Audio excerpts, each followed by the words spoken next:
안녕하세요, 이 실장입니다. 여러분, 오늘은 시험 준비를 하면서 궁금했던 부분이나 답답했던 부분, 혼란스러웠던 부분에 대해서 말끔하게 해결해보는 시간을 가져볼게요. 오늘 영상도 우리 수험자분들이 가장 많이 질문한 순으로 선정을 해봤는데 내가 원하는 질문 영상이 없다 하시는 분들은 아래 댓글창을 이용해서 질문을 해주세요.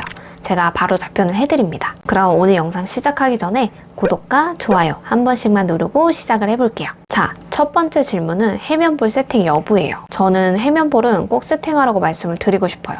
그 이유는 수험자가 지참해야 할 재료 목록에 떡하니 공지가 되어 있고 해면볼 용도에 대해서도 친절하게 안내가 되어 있어요. 이렇게 시험을 주최하는 곳에서 기본적으로 공지한 것들은 무조건 따르는 게 절대적으로 안전해요.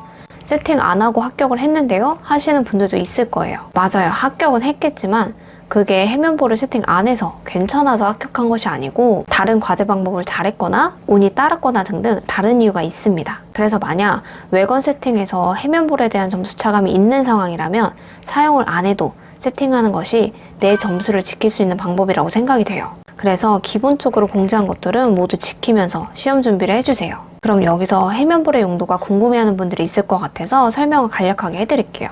해면볼의 용도는 딱 두 가지예요. 첫 번째로 해면에 물을 조금 받아놔서 해면이 마르게 되면 물을 콕콕 찍어가면서 사용하는 용도고, 두 번째로는 해면을 담는 해면 바구니 자체로 쓰이는 용도입니다.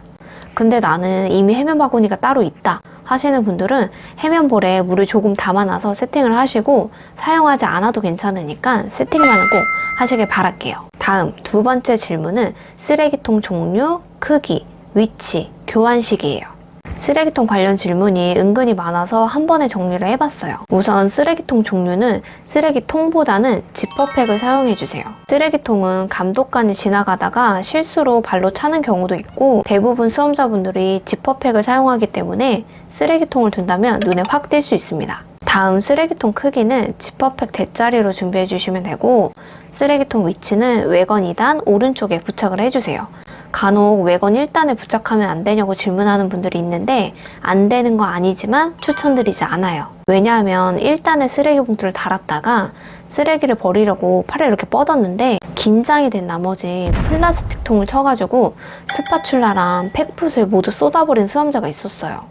그래서 이런 위험 요소가 한 가지라도 있는 세팅법은 절대로 추천드리지 않습니다.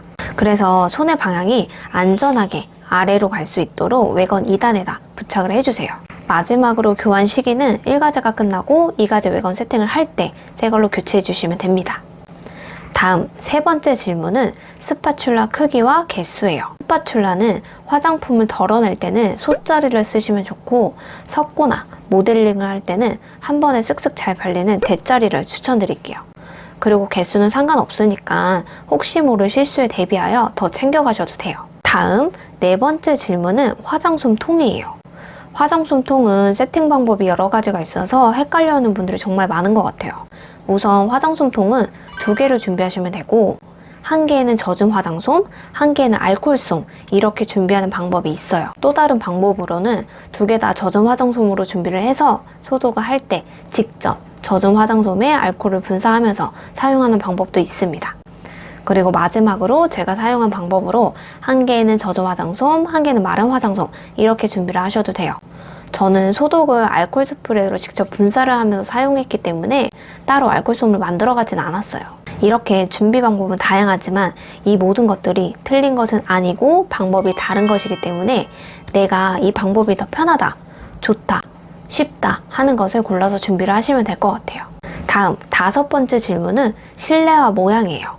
요즘 흰색으로 된 고무 실내화가 없어서 찾기 힘들다 하시는 분들이 꽤 있더라고요. 그래서 크록스 같은 건데 발등에 구멍이 뽕뽕 난 거를 신어도 되냐고 물어보시는데 가능합니다. 뒤가 터져 있거나 슬리퍼 형식만 아니면 신으셔도 돼요. 다음 여섯 번째 질문은 관리 차트 목 부위 작성 여부예요.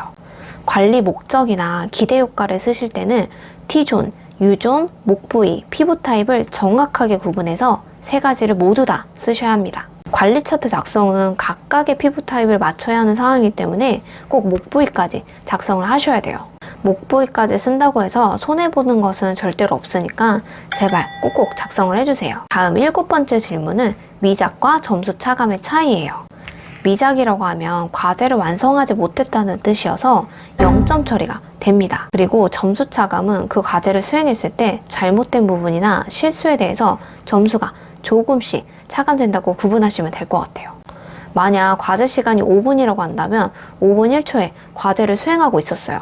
그러면 미작으로 0점 처리가 되는 겁니다.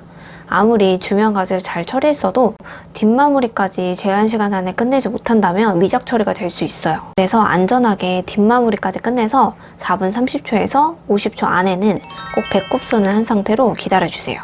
자, 오늘 이렇게 Q&A 1탄을 준비를 해봤고요. 바로 이어서 2탄의 영상이 올라갈 예정이니까 조금만 기다려주시고 많은 시청 바라겠습니다.